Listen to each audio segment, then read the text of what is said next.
¿Qué tal? Un gusto en saludarlos. Les habla José Antonio Medina López, estudiante del TEC Milenio de la Maestría en Educación. Hoy les voy a hablar sobre la historia de la educación en México y sus principales logros educativos que sucedieron entre 1822 y 1921. Comenzamos con el primer logro educativo, el cual fue la Escuela Lancasterinas, que este es un método que consistía en educar de 200 a 1000 personas, y estas personas que adquirían un conocimiento eran elegidas para volver a dar otros conocimientos a otras 10 personas, y en ellos se les denominaba monitores. Esto ocurrió en el turno de Agustín de Iturbide como el presidente en ese año en curso del país, que fue de 1821 a 1823.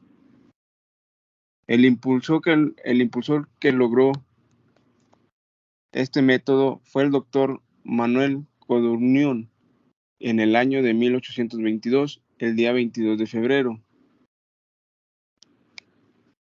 El conflicto educativo que tuvo este método fue la gran falta de infraestructura, sobre todo la alta analfabetización, y cuál el impacto que dio en la realidad fue la gran mayoría de las personas al no tener acceso a la educación, y el sistema político no funcionaría, ya que la educación es fundamental para crear ciudadanos presentes, críticos y responsables.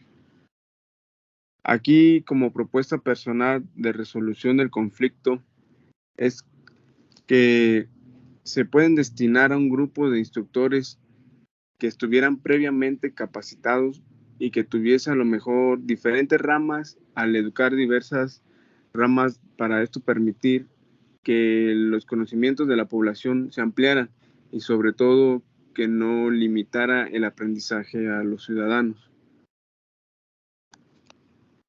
Como segundo logro educativo tenemos la creación de la primera Constitución mexicana en el año de 1824.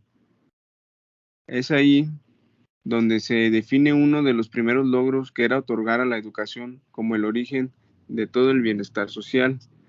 Aquí el presidente en turno del país era Guadalupe Victoria, que estuvo a cargo de 1824 a 1829. El impulsor de este logro fue el jefe de gobierno Valentín Gómez Farías. Y el principal conflicto educativo que tuvo este método fue que se tenían muchas ideas de proponer y establecer el desarrollar un sistema educativo nacional, pues la República se acaba de formar y entonces era muy difícil que se pudiera avanzar en ese tema. Por lo tanto, el desarrollo se estancó durante mucho tiempo. El impacto del conflicto hecho en realidad fue que la creación de la Constitución se generaron expectativas respecto al tema educativo. Sin embargo, al querer ponerlo en marcha, no se tenía todos los recursos necesarios para llevarlo a cabo.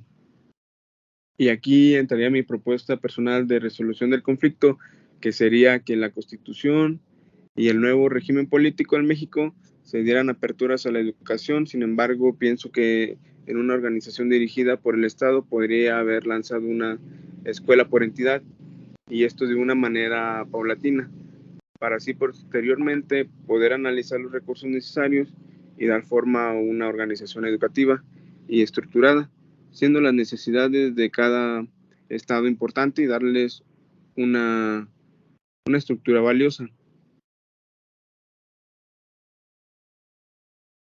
Como tercer logro educativo tenemos la Ley Orgánica de Instrucción Pública en el Distrito Federal.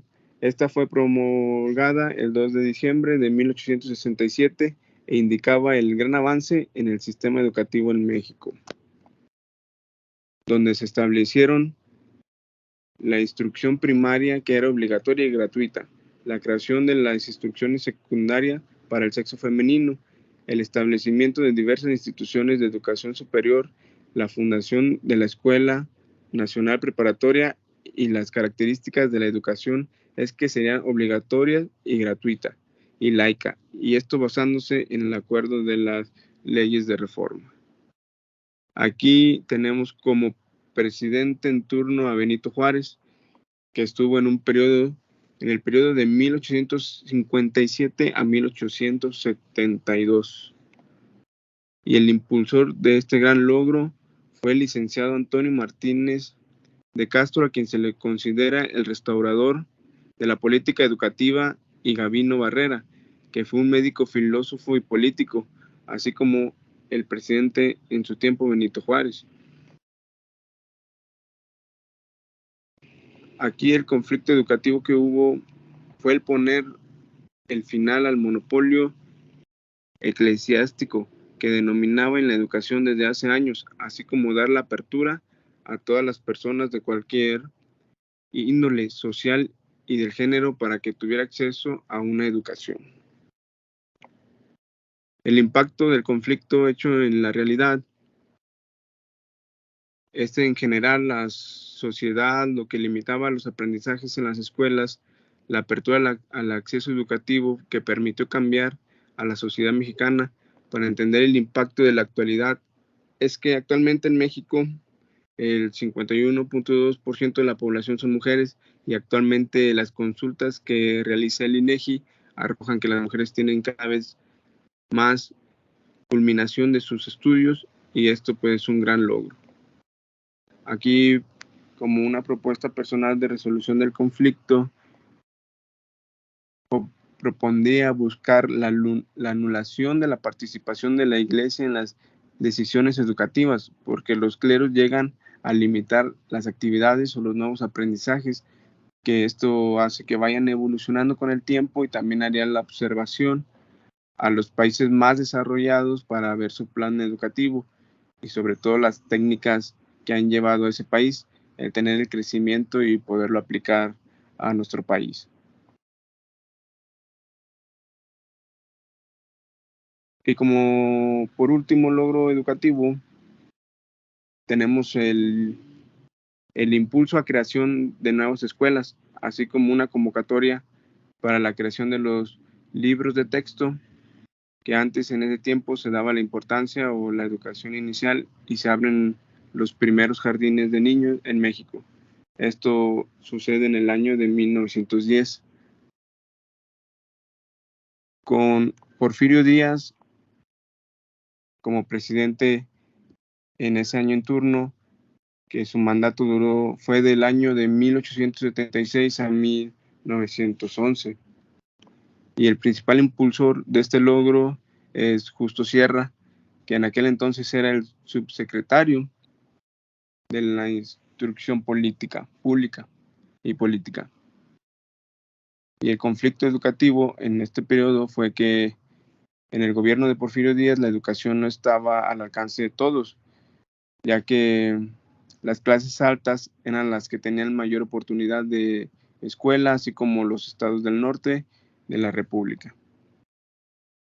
Y aquí el impacto del conflicto hecho en la realidad fue la infraestructura de la educación, pues que tiene un costo muy elevado, por lo tanto no ha llegado a todos los lugares del país, y aunque los índices escolares aumentan, ya que no todos los alumnos llegan a concluir sus estudios, siendo que el principal motivo es lo económico o la falta de las escuelas rurales.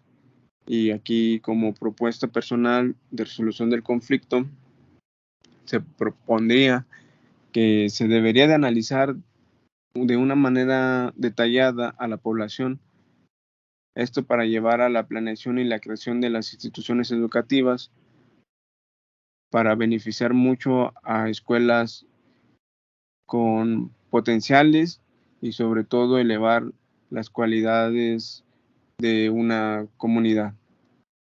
Y así es como se terminaría este podcast con estos 4 logros educativos que fueron los principales en la época de 1822 y 1921.